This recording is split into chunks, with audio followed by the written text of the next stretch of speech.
Oh, boy. All right, we're live. Okay. Recording in progress. Casey, everybody in? They are joining right now. Give them a minute. Okay. That's fine. Notice hereby giving the Franklin Zoning Board of Appeals will come to order. This meeting is being recorded and televised. The listing of matters is those reasonably anticipated by the chair, which may be discussed at the meeting. Not all items listed may in fact be discussed, and other items not listed may also be brought up for the discussion to the extent permitted by law. The meeting will be held via the Zoom platform. You can log in by going to the town's website, look in the agenda.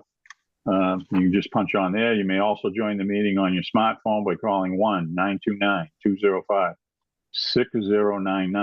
For those looking to view the meeting, it can be viewed live at this time on Comcast 9 and Verizon 29. It is also streaming directly from Franklin TV's website. Visit franklin.tv and just click on the Town Hall TV channel. Time being approximately 7:30 p.m. Time being approximately 7:30 p.m., 14 Ben's Way, Chris Prince and Heather Martin. Applicant is seeking to construct an 898 square foot accessory dwelling unit attached to a single car garage. The building permit is denied without a special permit from the ZBA. The applicant present, We are.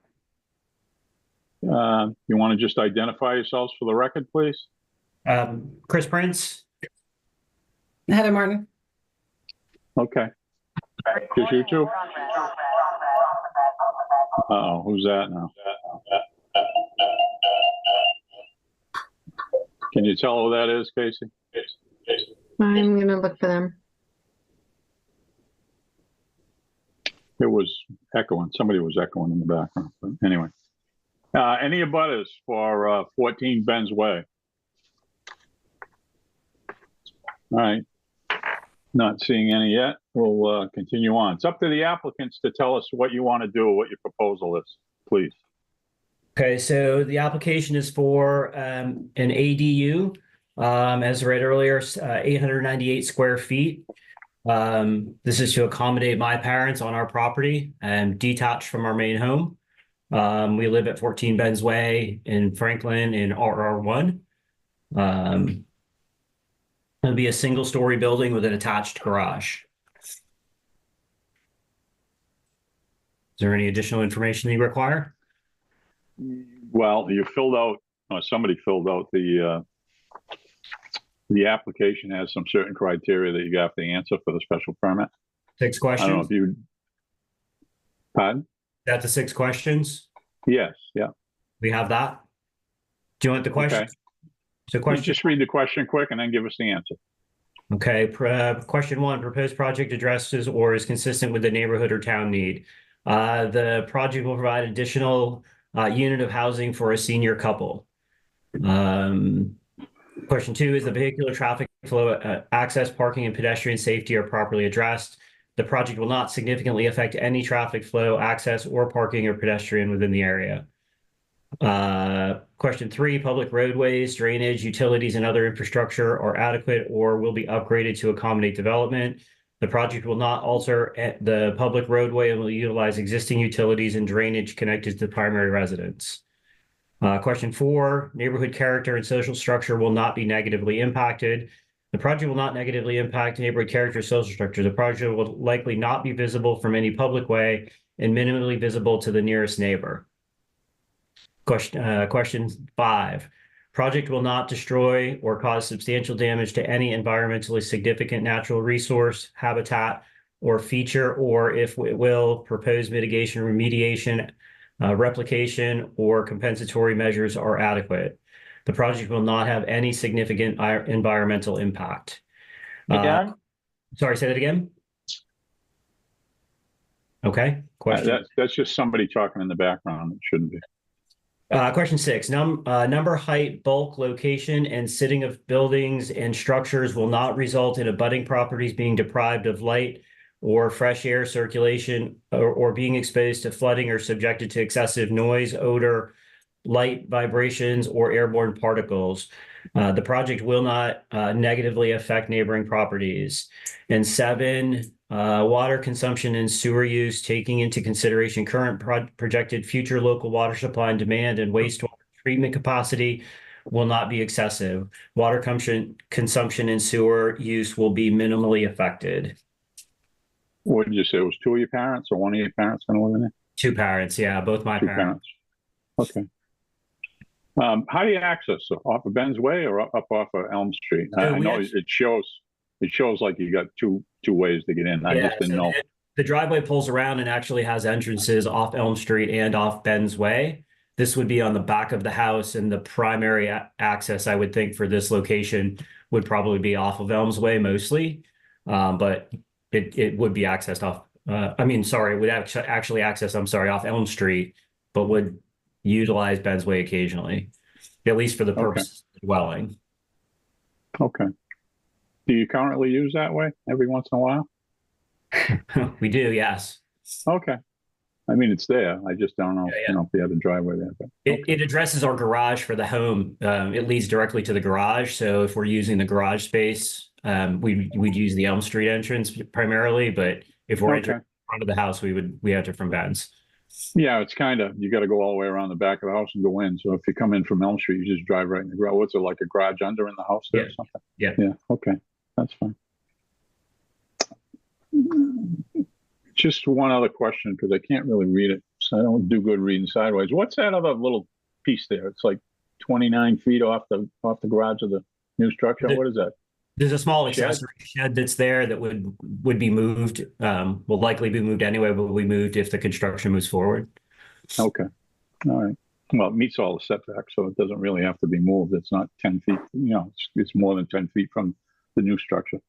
That whole structure is proposed with the garage and everything. That's a brand new structure. There's nothing there now. That's correct. Okay. All right. I don't know if any abutters showed up, but are there any abutters for 14 Ben's Way?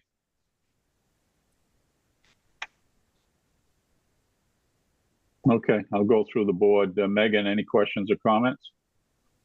No questions or comments, Mr. Chairman. Okay. Chris, your turn. Thank you, Mr. Chairman. No, I like the design. I think it looks well. And like you said, it's within the setback. So no questions or comments from me. Archie. So I do have a question. I guess that's maybe for you to clarify, but the garage is going to be attached to this new structure. The structure that they're building does fall under the 900 square foot mark that we're looking at, right? Well, but I think they count the living area and not so much the garage. Okay, so that was my question. Are we certain that the garage, which is attached to the living area, doesn't fall under that square footage? No, that'd be something up for the zoning enforcement officer to decide, but I don't think it counts because I think they only count living space. Okay, that was my question, Mr. Chairman. Okay. Philip, did you come back? No, I'm sorry. Yeah, I'm back. Thanks. The paved driveway, I couldn't figure it out where it's going.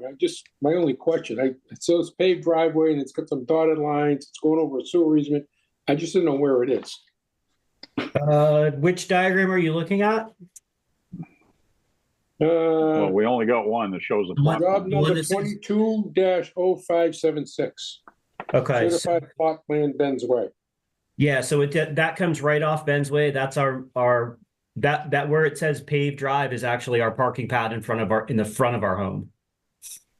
But then you can follow that dotted line. That's the loop around to the back. Yeah, so that paved driveway, I see it goes into your home. Yeah. Now it says paved driveway. Those dotted lines is also pavement. Now that's just trying to figure it out. It's kind of like, I don't know. Yeah. Well, they got a dotted line, Philip. To me, it looks like the setback requirements. It's the 40 feet envelope that they have to be at. Yeah. They have to stay in. And then the other dotted lines are the sewer easement, sewer and gas easement that Sewer goes to easement, Ben's Way. right? I was trying to follow the dotted line, and then it goes up, and then it shows paved driveway going back to the deck. I just wonder if that's all the same. That's all. Well, they got a garage under, so you might have missed that. Probably. Oh, that's I asked right. the question. Yeah, they got a garage under, so it goes there now. So I guess Just looking at it, looks like they're just gonna connect the paved driveway into the new garage on the accessory dwelling unit. Got it. That's all the question I had. It was kind of, a lot of dots there. Okay. All right, I don't have any questions. I was just curious about the driveway. If you already use it, I don't have any problem with it. I don't need to, I'm sure that the building commissioner, if he wanted you to do something with it, he'd say something, but, with all that being said, and if nobody else has anything that they wish to add, Mr. Chairman, yeah, this is Gus Brown, the building commissioner. How are you? Hi. Good. Yeah, Hello, that's- everyone. I was wondering if you were going to be here. Yes, the only question I would have with the driveway is, as long as DPW is satisfied with the access out onto Elm Street, I don't think it would be a problem, but if it's used on a regular basis and I can't remember, I've been by there 1,000 times. I can't remember if it's paved all the way out to Elm Street or not. If it isn't, and it's going to create a washout or something like that on Elm Street, you might want to address that. So I guess that would be a question for the Martins. okay, for clarity, it is currently paved. Okay. It's actually not in great shape at the moment. We're waiting for the outcome of this meeting and the plans to go forward to fully repave that once the construction would be complete. But it's been fully paved since the house was built. Yeah, Okay. okay. It's just DPW will sign off on the permit. If they have any problems with it or questions with it, they'll address it at that time. It might not be a bad idea just to kind of vet it out a little bit, just to make sure it's safe to pull out onto that street. I think it is. I don't recall it ever being blocked by trees or any sort of bad corners there, but that would be my only concern, is that you check with them just for safety. Sure. Thanks. Okay. Well, the other thing Thank is you. too, they might require some kind of a street entrance permit to a driveway permit. But I mean, it exists. If it exists, it's probably been there longer than the bylaw has been in place. I would think So- they wouldn't need that because Yeah. it is used, it is public, well, not publicly used, but privately used out onto the road.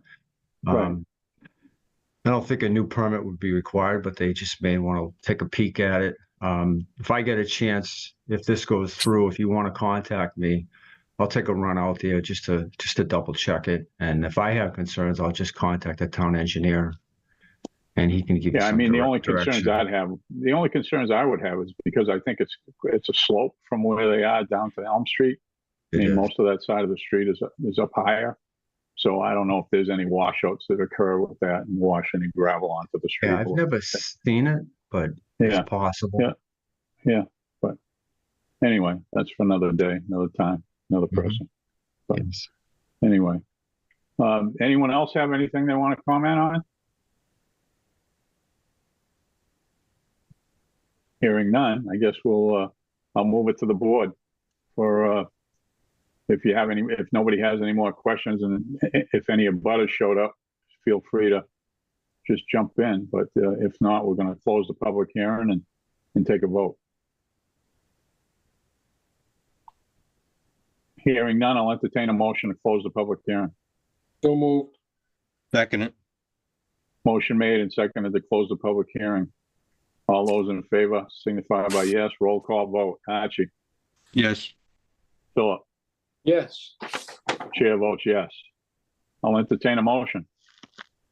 The chairman, I'd like to make a motion to grant the special permit for the accessory dwelling unit to the applicants, Chris Prince and Heather Martin, owners of the property located at 14 Benz Way, Franklin, Massachusetts, as seen on a plan entitled Certificate Plot Plan located 14 Benz Way, parcel 21411900000, Franklin, Massachusetts, dated January 11th, 2024. The special permit for the accessory dwelling unit becomes null and void if the applicant moves or transfers ownership. No separate utilities shall be permitted unless required by the DPW for the property located at 14 Benz Way. The board also determines that the social, economic, and community needs which are served by the proposal will be met. Traffic flow and safety will not be encumbered. Adequate utilities and other public services exist. The proposal is consistent with the neighborhood character and the social structure as it exists now, and the quality of the natural environment will stay intact. There is no potential fiscal impact to the town of Franklin by issuing this special permit. Also, that the special permit be recorded at the Registry of Deeds. The issuance of the special permit is to Chris Prince and Heather Martin, who do live at 14 Ben's Way. Seconded. Motion made and seconded. Any discussion? Chris and Heather, I just want to say it was a pleasure to have you before the board. I understand we had a little rocky road when the application was submitted, but you've been fine. So thank you very much. Appreciate it. Archie, Thank you. you're welcome. Vote comes on the motion. Archie, I made the motion. I know it's been I made and seconded it. seconded. Been made and seconded. Oh, We had someone, discussion. We had discussion, and now we're having a vote. I didn't hear him. Second. Okay. Someone, Either aye or no. Yes or no? yes. Philip, Yes. chair votes yes. Thank you, everyone, on that. Good night. Time being 7:35 PM, 121 Grove Street, Fairfield Grove Street. Applicant is seeking a building permit to construct 330-unit multifamily development. The building permit is denied without a comprehensive permit from the ZBA. Applicants present. Yes, good evening, Mr. Chairman and members of the board. Thank you for having us tonight. This is Richard Cornetta, the attorney representing the applicant. As you know, this is a continuation of a public hearing. We were last before you last month, February 15th. Richie, hang on one second. Hang on one second. Is there any abutters for 121 Grove Street? Hearing none. Sorry, Richie, go ahead. That's all right. So as I said, we last met with you on the 15th. And so what I thought I would do in my opening statement is just kind of bring you up to speed with what's been happening over the last several weeks. So during that last meeting, there were a number of issues that were raised with regards to the traffic peer review. And there was also a memo from Mike Maglio, the town engineer, as to the traffic, which have been both addressed by our traffic consultant, Vanessa Associates.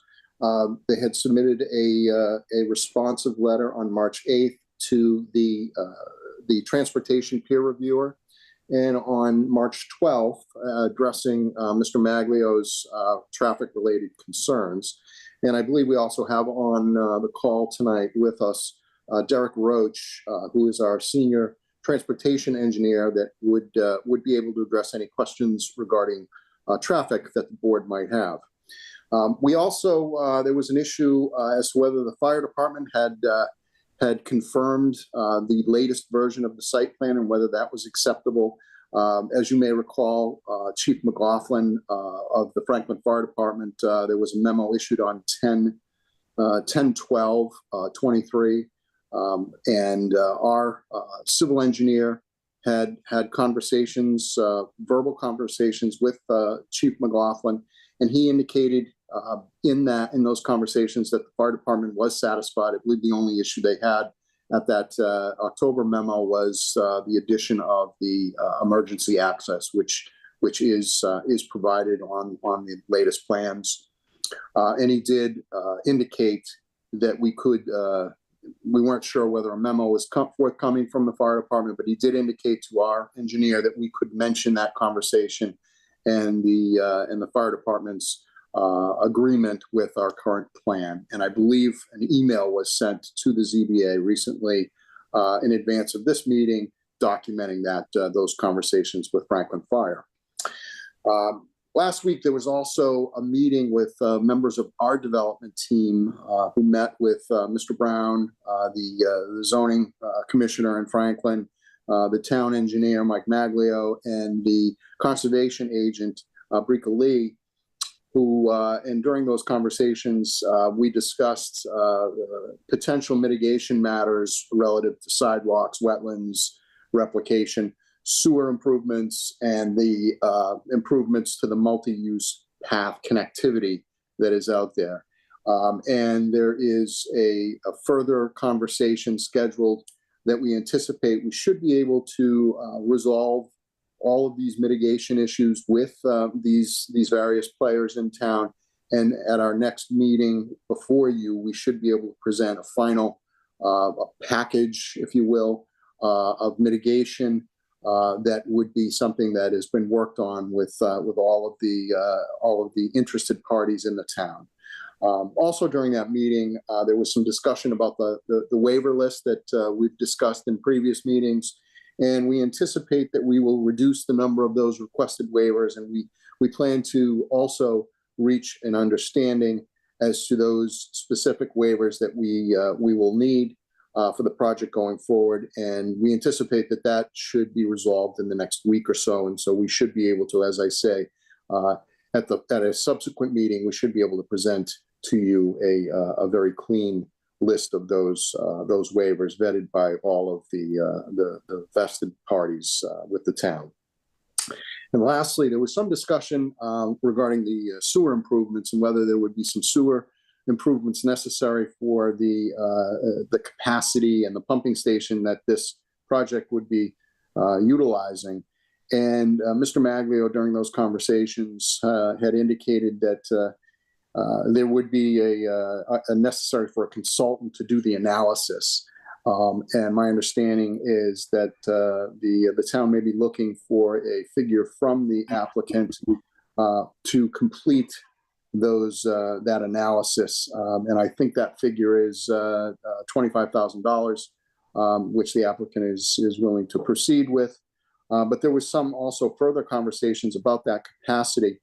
And Mr. Maglio had referenced possibly having something in the final decision, because we don't anticipate knowing this, what the final verdict will be on this sewer capacity anticipated for the next meeting. And so he had suggested that we may have some language that was similar to, I believe, what this board had done in previous decisions, specifically the St. John's Pleasant Street decision, where there was a figure placed, and it was the language would essentially say that the applicant would be responsible for the lesser of any improvements that would be required as recommended by the consultant's report, or placing a holding tank on the property that would hold the effluents and discharge them on a schedule that would coincide with the capacity of the sewer system. But it would be language that would basically state that the applicant would pay no more than the lesser of either the tank or the suggested improvements on to the sewer system. And so that's essentially what a summary of what we've been doing over the last several weeks. And we do have various members of our team on the call tonight, should the board have any questions for the applicant. So thank you for the time. Okay. Mark, is Mark Grabowski on the call? He's muted. Okay, I just want to make sure he's there. That's all. He's probably listening. Yep. He's probably packing. Good evening, Mr. Chairman. Yeah, well, we're all set with that stuff as far as the sewer and things like that. That aren't going to be come to fruition until we're done with the project. Correct? Well, I think as long as they're willing to live with the option of the holding tank, I don't have a problem writing the condition in the alternative. Yeah, leaving well, leaving it open-ended is the problem, but we already are. We know that one is a closed end, so there you go. Yeah, well, it's the lesser it's the lesser expense, whatever. If they got to put a holding tank, they will. If it's less to upgrade the sewer system, the pump station, they'll do that. I guess that's what I heard them say. So, but whatever. I can write that. I can write that up if the board wants me to. Okay, all right, that's fine. Thank you. We're hanging out, Mr. Attorney Canetta. We're hanging out on one thing. Maybe we can just get an explanation of it. It was we got a clear letter from engineering. We got one bump in the road with the parking. as far as those buildings. There was building 3 and 4, I think, or whatever ones they were. Yes. Somebody was concerned that there wasn't enough, you know, I know there's enough parking, it's just maybe not 1.75 per building, you know? Mr. Chairman, as I mentioned, we do have Derek Roach, who is our senior transportation engineer with Vanessa and Associates. He's on the call. I think he's probably more appropriate to address that. Or I believe also Rob Hewitt from Fairfield is also on the call. And I would like to hear from Rob on both either this issue or the septic proposal that I had made. So maybe I'd defer to Rob to see if Rob wants Derek to address the traffic and the parking count. No, I can speak to it. Can you hear me, Rich? Thanks, Rob. Thank you, Mr. Chairman. As you know, we have a total parking count of 574 spaces, which is 1.74 parking spaces per unit across the site. There are 2 buildings that were noted that have a lower parking ratio than that 1.74, notably buildings 3, which is right up against Grove Street, and then building 5, which is the farthest building back nearest to the state forest. Those both have a parking ratio of a little over 1.5 spaces per unit. So for example, building 3 has 64 units, has 96 spaces. Building 5 has 67 units and has 100 spaces.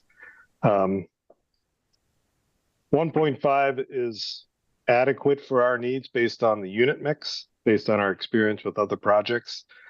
We always try to have plenty of parking. That's why we have a 1.74 total mix, because if people can't park, they're not going to rent or they're going to leave. And we want to keep everyone who's there happy and satisfied. So our target ratio on most projects is 1.5 to 1.6. Here we have a little extra based on discussions and just to have enough.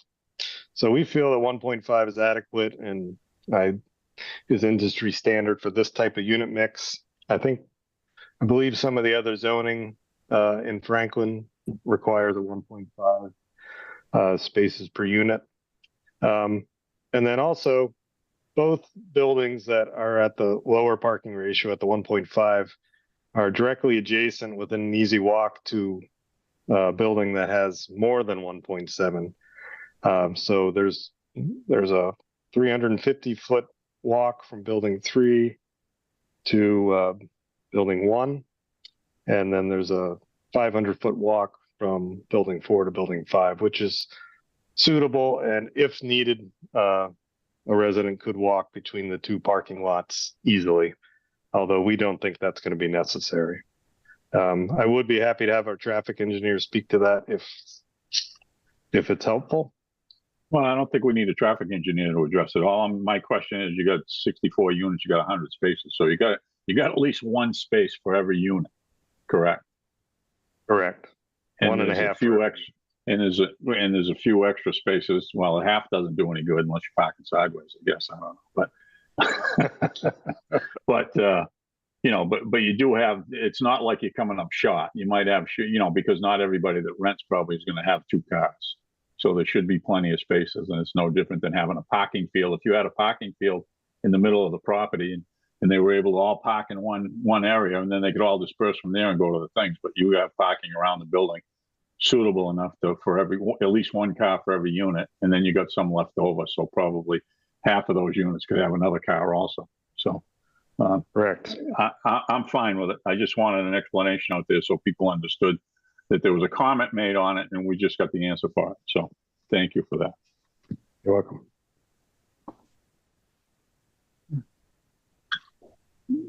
Attorney Canetta, the waiver list, I guess, was the next thing I wanted to get cleared away tonight if we could. Evidently, that's not going to happen because you haven't addressed all that. You know, I would have just soon gone down the list and, you know, take out the ones, but I don't know if you know what you don't need or what you're going to need. You know what I mean? I saw a comment letter from the Concom that said that they wanted to work with you. So they wouldn't mind if we granted you a waivers from all the local regulations with a promise from the developer that they work in turn with the Conservation Commission to alleviate any environmental impacts or sensitive soil reparations that you may have to make. But if you're not ready for that tonight, then we'll have to put it off.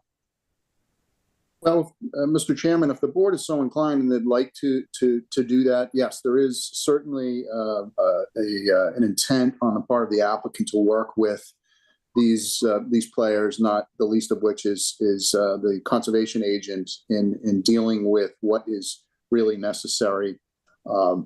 As it's been explained to me, for example, the 25 no touch zone, they would certainly need a relief and a waiver for that.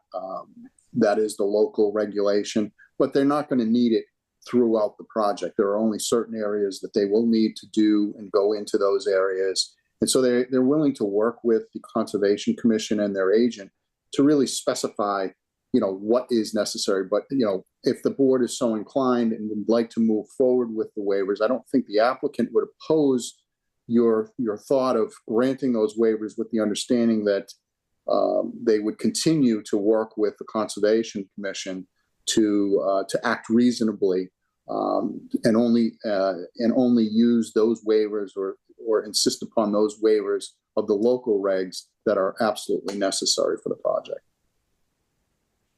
Oh, and it sounds by reading their memo, that's what they intend to do. So I don't have any problem with, it's no different than any of the other 40Bs that we've had come in. We don't give relief from the state wetlands regulations, just the local regulations under the Franklin bylaws. Correct. You had something else in here too, I saw, as far as, was there any request for relief of paying for, I think one of them was something you didn't want to file with the Conservation Commission, but you've already filed with them because you've had hearings with them, and I think you're still involved with that. So I don't know, waiver compliance subject to, well, whatever. I thought I saw something where you didn't want to file with them, but you already filed with them. So I think that one could be out already. So, and then there was another one that had something to do with, what is it? It's if I can find the heading here, stormwater management, waiver from the compliance, waiver from the climate change. I thought there was something about fees in here, and I don't know what they amount to. Waiver from these requirement structures. Okay. Are there any fees? You haven't requested any fee waivers on any of these? Do you know? I would defer to Rob on that question. Yeah, there was a small fee associated with stormwater management that we spoke with Gus Brown about.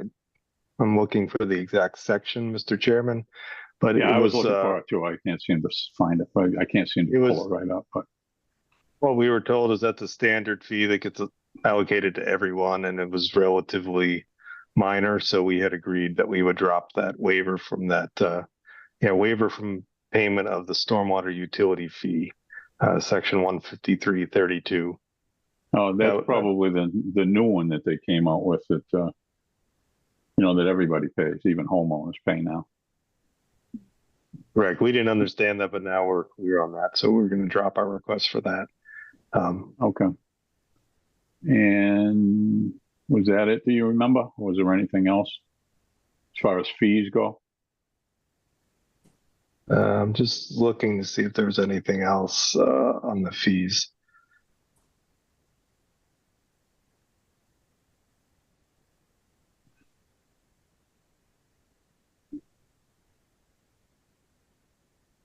Thought there was one other fee related item.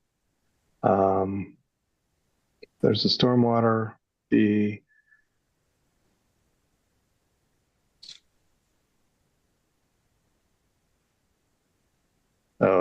We had requested waiver from the payment of review fees, but I think as you noted, we've already paid fees both to this board and to the Conservation Commission.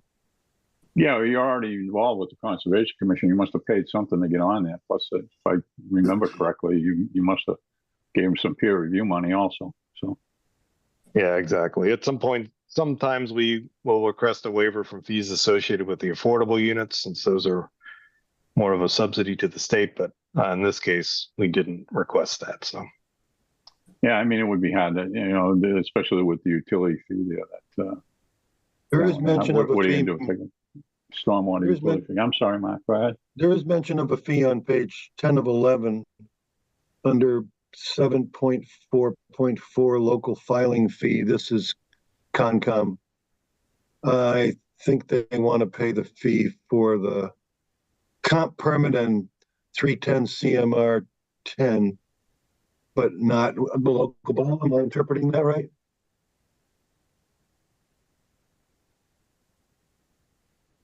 I'm not Well, sure. they're already involved with the Conservation Commission. I'm sure they must have paid a fee to get there. So Yeah, I- we did, and we're well underway with them, so we don't need that waiver. I think if you're referring to section 7.4.4 local Correct. filing, yeah, we can drop that waiver request because that's, Good.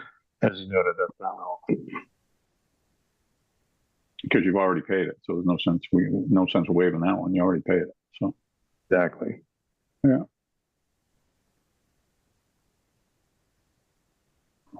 Okay.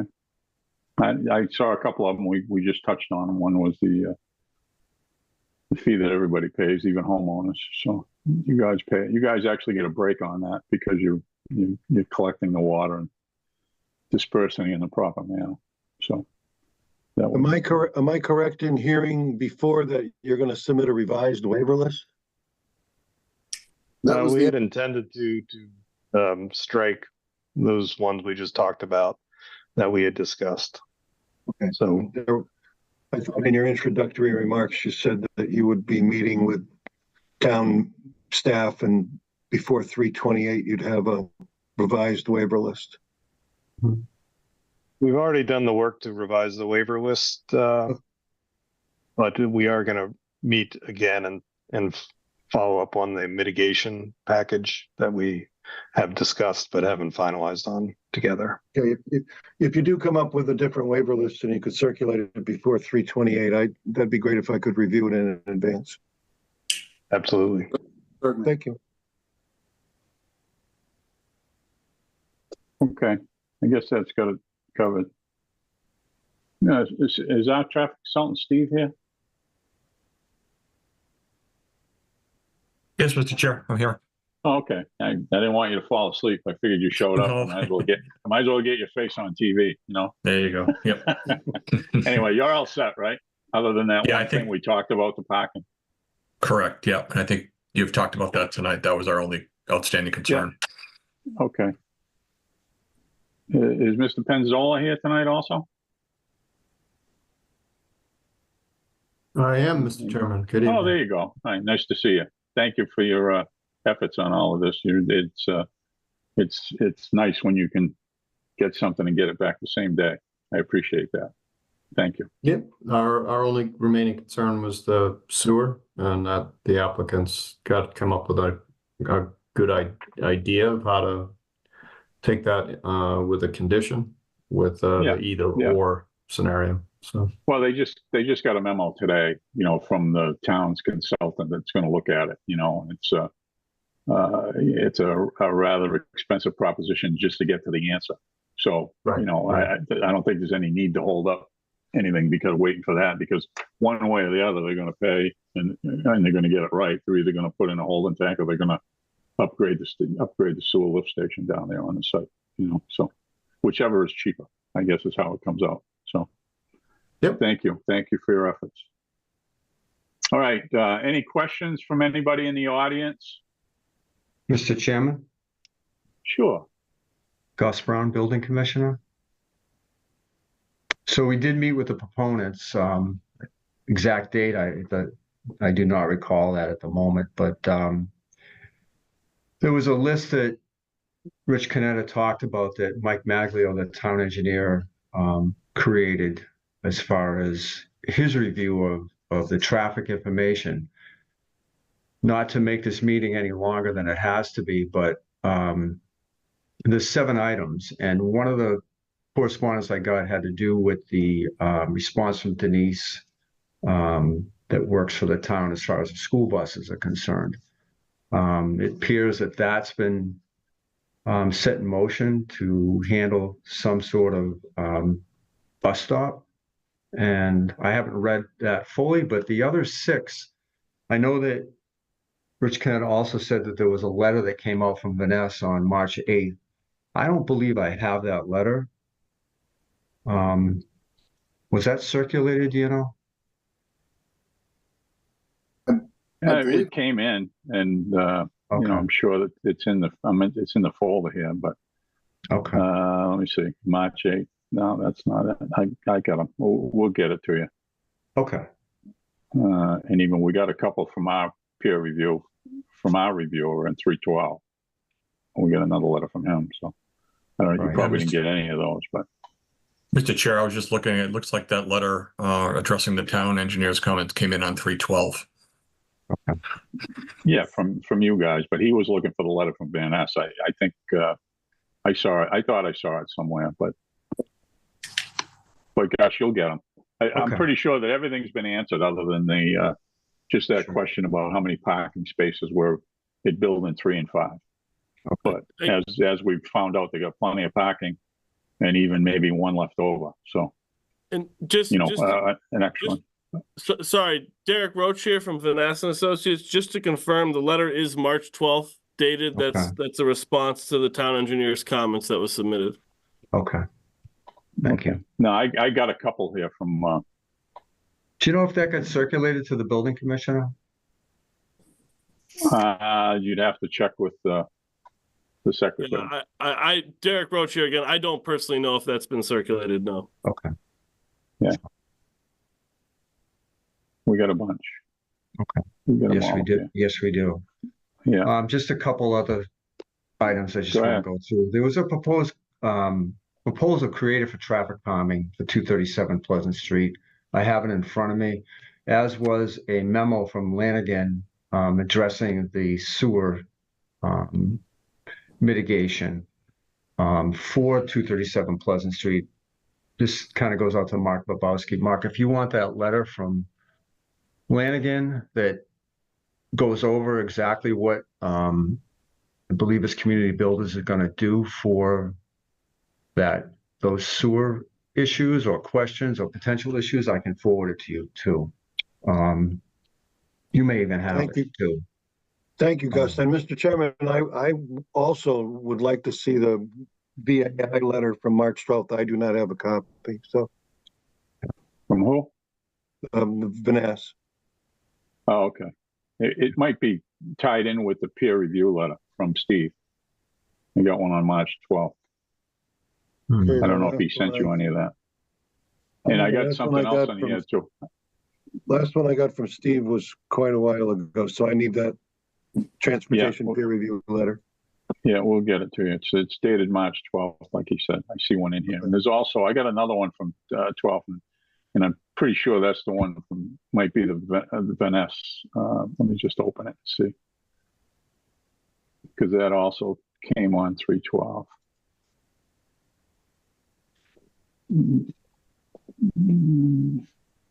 Yeah, I got the one from Vanessa, and I also have Steve's answer to it. I'm pretty sure down below on 312. So I just looked at my email and I plugged in Casey, and the last thing I got was a while ago. So okay, we'll get you those two.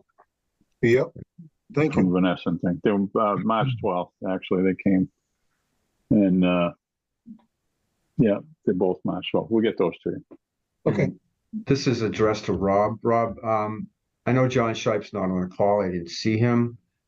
He sent me something to do with the waiver for the trees out at the apron of the property. I think when we sit down again, we'll go through that waiver and try to. I know we didn't talk too much about it the other day, but I think with the mitigation that you potentially going to present, we can talk about the trees at that time, if that's okay. That sounds good. Okay. The waiver list was discussed in detail, great detail. I think everybody walked away from that meeting that we had satisfied that everyone was going to work with everyone. I don't know if I have any other questions right now. I guess I've got improvements, with a couple explanation points next to it right now, and that'll be another discussion, I believe, for another day. Unless, Rob, you want to give anything as far as what we may talk about in the future here, or you want to save that for the meeting? I think that'd be best held for the meeting, I guess, just because there's a couple options I wanted to run by you and Mr. Baglio. That's it, Mr. Chairman. Thank you. Okay, everybody pretty much on the same page, Gus? We're getting there. Yeah. Gonna get there a little quicker. Okay, so we're at this point, and Mark's waiting for a couple of reviews. Mark, would it be appropriate to take a straw vote to have you start a decision, even though I know I'm not going to close the public hearing because there may be something that comes in, maybe some mitigation that they work out between each other that we may put in the decision. Sorry, apologize if I'm breaking protocol, but I think you would ask whether there's questions from any of the participants. Are we skipping that, or are we going to come back to that? You're a participant. Go ahead. So I asked if there were any abutters or anybody had any concerns right at the I did, but then I think Gus jumped in and had things to say, so I was waiting for him to be done. So I just do you have to identify yourself, please? Bill Gilbert. Okay. So my understanding is that this property is currently zoned in a way that does not allow for the proposed project, and the request is to rezone or provide some relief to that so that this project can go forward. So what's your address, Bill? 2 Old Carriage Lane. Okay. So is that understanding correct? May I, Mr. Chairman? Yeah, sure. Yeah, go ahead. It's not a rezone. It's a series of waiver requests that the applicant has made because in the applicant's interpretation, the project would be uneconomic without the waivers. Uneconomic in the context of 40B means that the applicant cannot receive a reasonable return on investment. Okay, thank you. And my understanding, and I'm saying this, to help my understanding how this works, but my understanding is that the board is not under any obligation to grant this. Then that's the purpose of this hearing, right? Correct. So there are rules and regulations of the Housing Appeals Committee that indicate to the board how they would proceed. The board has several options. One is to deny the project. One is to approve the project with conditions. And the other one, which never happens, is approve it as proposed. If the board approves it with conditions, they have to be mindful of the regulations that entitle the developer to a reasonable return on total costs. Thank you. I appreciate that. So, and I don't have an opinion on this, but I'm asking I've listened to the meeting, the replay of the meeting from February. I'm listening to this meeting. The question I haven't heard asked and answered is what benefit to the town of Franklin is this? If we're going to grant this, it seems a lot of the conversation has been around how can the builder or the property owner satisfy the board so they feel comfortable allowing this project to go forward. But I haven't heard anybody ask or answer why should it be approved, and when what benefit? I guess my real question is what benefit is there to Franklin? The benefit to the builder and the property owner is obvious, but what benefit is to the town of Franklin and citizens? That's my question. Well, I can tell you that a project similar to this came before us back in 2006, 2007, somewhere around there. At the time, we were considering another project on Lincoln Street called Franklin Heights. That project proceeded. We approved that project because at the time, the administration liked that project because they were more or less mitigating a lot of problems in the area with sewer and water. And it's about the time that we got Dacey's Farm was acquired down there. So the town went through the efforts to get some mitigation from the developer there. We approved that project. And when we approved that project, we didn't have to approve this one. So we turned it down. The property sat there from that time to, and long before that, it's been zoned industrial. If you've been listening in and you listen to the program, that there's some wetlands areas in there. Doesn't make the whole place uninhabitable, but it makes it tough for an industrial use. You're not going to get an industrial business to go in there. We haven't had any, and the property's been for sale for a long time, and they haven't had any takers for it industrial-wise. This proposal came before us back in 2006.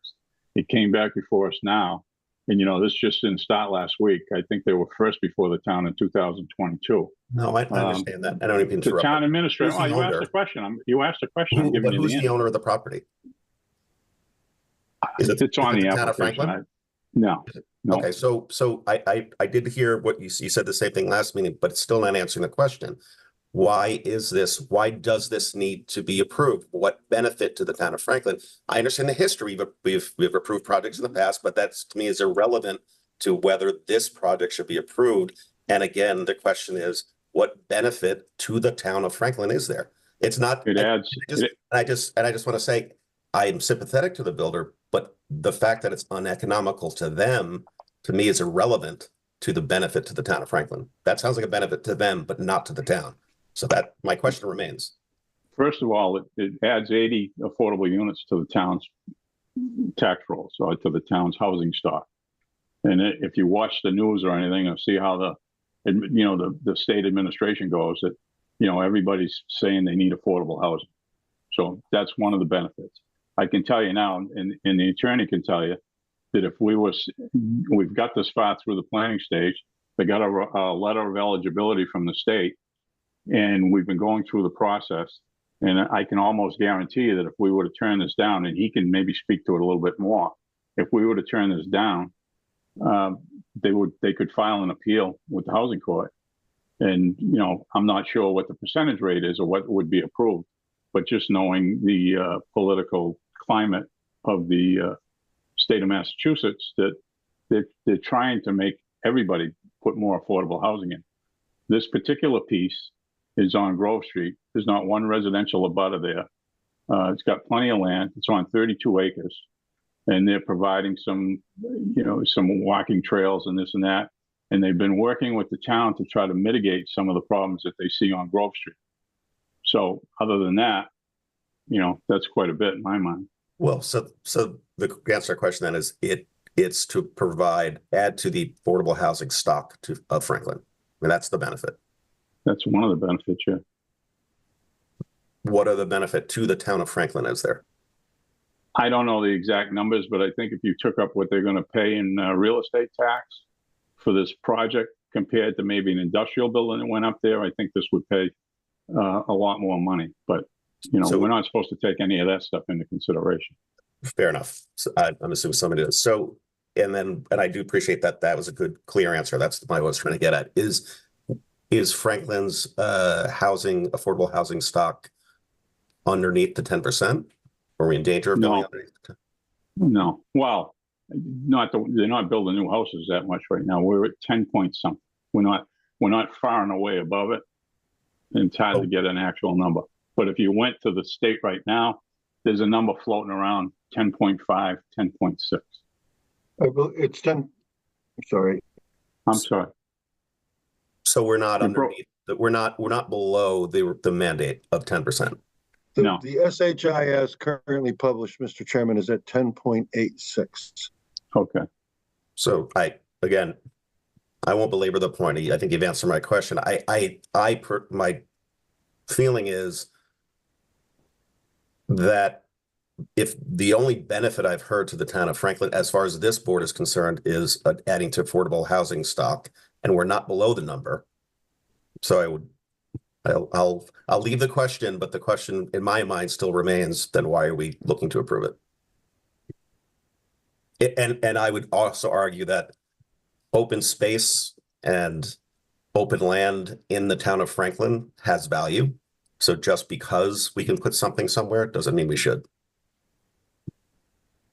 There's a couple other places in town that were proposed to be developed, but they were bought up by the town. How much open space do you want the town to have? A lot. A lot. it gets. Well, but that's irrelevant. That's an opinion. I'm just saying that is a value. Open space is a value. Yeah, and tax revenue is a value too to keep the town running. Well, to all due respect, as you said, this board is not responsible for assessing the economic impact. So I'm assuming somebody is in town of Franklin, but as far as this board is concerned, the only thing that's being assessed or the only benefit I heard was adding to the 40B stock, which we don't currently need. Thank you. Okay, thank you. Anyone else? Okay, Mark, I sent you those two, one from Vanessa and one from HSH, I got traffic them. peer review. I got them. Thank you. Mark, would it be appropriate to take a straw vote to direct you to start a favorable decision? And obviously, we're going to keep the meeting open until they come in with maybe an adjusted waiver list. And so that we could have a vote either the 28th or April 11th, I guess would be the next one. But I think based on what I've heard this evening, Mr. Chairman, I would recommend against that. I think that there are still some open questions about the mitigation package and the that has to do with both the sewer and the waiver list that I think it's certainly no obstacle for me if you don't do it tonight. I can prepare the decision around such as the procedural sections and the findings section without reaching conditions at this point. So I think we should wait until the 28th. I believe that's going to be the next meeting. Is that correct? well, that's the next one we got scheduled. I don't think we had anything on the agenda, but we can most certainly have it. So, you know, I think I'm not a big fan of anticipating the result when there's still plenty of hard evidence yet to come in. If we were a little closer to the finish line, I wouldn't object, but I think we should wait. okay. I mean, the way I look at it is when it came time to vote and we voted it no, even though it was written as a favorable decision, it's going to be, it could be voted down, but just Well, so that we could get to that you point. can rest assured I'll be working around the edges. So Okay, all right. Okay, Attorney Canetta, anything you want to add? No, I think you've covered it pretty comprehensively. We hope to have this information, in anticipation of our next meeting, and I will certainly, if I have any information that I can forward along to Attorney Bombrowski to make his efforts easier, I will do that. thank you. Okay, anyone else in the audience have any questions or comments?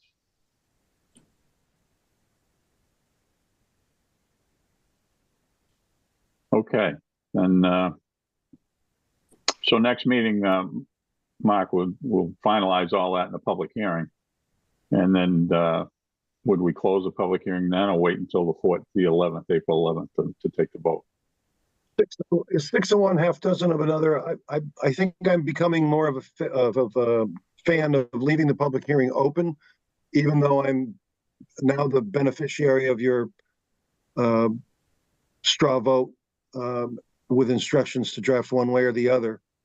It allows for the conversation to continue, and if there's new information that needs to be put on the public record, we still have it open to do that.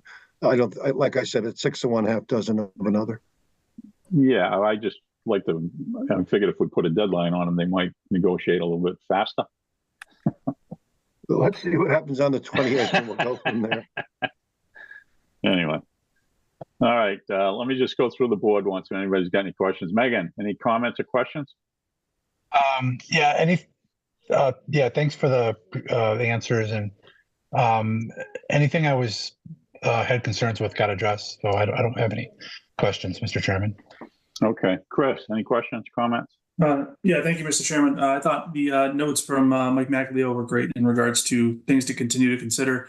One thing I did recognize that the proponent has a sidewalk in front of their development and then stops right at the end of their property. Obviously, they're not obligated to extend, but I'd love to see or hear some feedback or commentary around their ability to contribute or assist with connecting Beaver Street if this project moves forward from a pedestrian standpoint. I think those talks have already been entered into. They just haven't progressed to the point where anybody's willing to, you know, you got to remember this developer did a project down on Dean Ave and provided the town with a certain amount of funds to do the upgrades that the town wanted to the sewer drainage, the water drainage system in the roadway and sidewalks. So, I mean, it's not, it doesn't go unnoticed by them that there's some help in the area that could be done. I guess it's just, you know, having the, somebody from the administrative side sitting down with them and figuring out what that is. That was my only comment. Thank you, Mr. Chairman. Okay. Archie, any questions or comments? Comment much like Chris had said about the sidewalks and the infrastructure that the client is looking to put in, or the applicant is looking to put in, and will we see, like I said, a drawings? I mean, are we going to see what improvements they're planning on doing in the overall area? How is that going to be presented to us? I don't think that there will probably just be, you know, a sum of money that will be donated to the town for whatever improvements the town feel as though they can, what they need to do. And it's not gonna be incumbent upon the applicant to go off property and do some mitigation. You know, I don't think that they want to do that. And the town probably had, you know, it's the town right away. You know, they're responsible for their side of the street. And I'm not saying that they couldn't do it, but I think as they did down on Dean Ave, I think that's what the proposals have been. And is that money strictly allocated for this area, or could the town turn around and use it somewhere else? I suppose if it's Mark, maybe you can handle that one. But I mean, if it's proposed for the town for mitigation in the area, I think that's what they would use it for. I don't think they'd use it somewhere else. But I don't think if they made if it went in as a gift to the town, I guess it goes to the general fund, and the general fund can do whatever they want with, you know. But everybody knows why they negotiate. Well, we don't know that there would be any limitations on where the money is spent. It's usually spent at the instruction of the chief executive body. In a town, that would be the Board of Selectmen. In a city, it would be the council. It would be the town administrator, make the proposal to the council, I guess, right? Yeah. There you go. Somebody's got to decide what they want to do and how much it's going to cost. So as far as the sewer goes, Archie, that's something that's going to take, according to the latest proposal they got, it's going to be like a 2-month project just to investigate it and come up with an answer. Mark, I'll send you that one too. I got that one. I don't think I sent you that one yet, but okay. All set, Arch? I am. Thank you, Mr. Chairman. Yeah, Philip. Yeah, I was just concerned about the mitigation. I know it's been dragging on. Maybe they can both get together and get it done. Hopefully. All right. With that, anything you want to add, Attorney Canetta? No, thank you very much for having us tonight, and I think the message has been delivered. We hope to make these strides for the next meeting. Okay. Mark, anything you want to close with? I'm good, Mr. Chairman. Look forward to the next meeting. Okay. All right. With all that being said, I'll make a motion that we continue this. Casey, do we have anybody on the 28th? No, so it'd be 7:30 p.m. Okay. I'll entertain a motion that we continue this until 7:30 p.m. on March 28th. So moved. Second it. Motion made and seconded. Any discussion? Hearing none. All those in favor signify by saying aye. Roll call vote. Philip? Aye. Archie? Aye. Chair votes yes. Thank you, gentlemen. Thank you, Mark. Thank you all. Steve, if you're still there. Yep, thank you. Thank you. All right, the last thing on the agenda tonight is the approval of the February 15, 2024 meeting minutes. Everybody's had a chance to read them. When you get ready, I'll entertain a motion. Just confirm everybody's got these minutes and they did read them. Yeah, Yes. I read them. Yes. Mr. Chairman, I can make a motion to accept the minutes for Thursday, February 15th, 2024.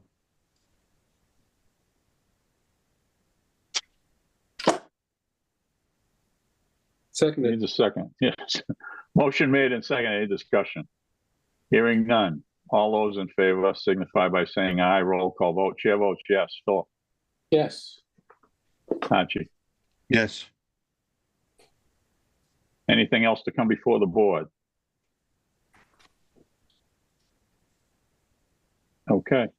I'll entertain a motion for adjournment. Motion to adjourn.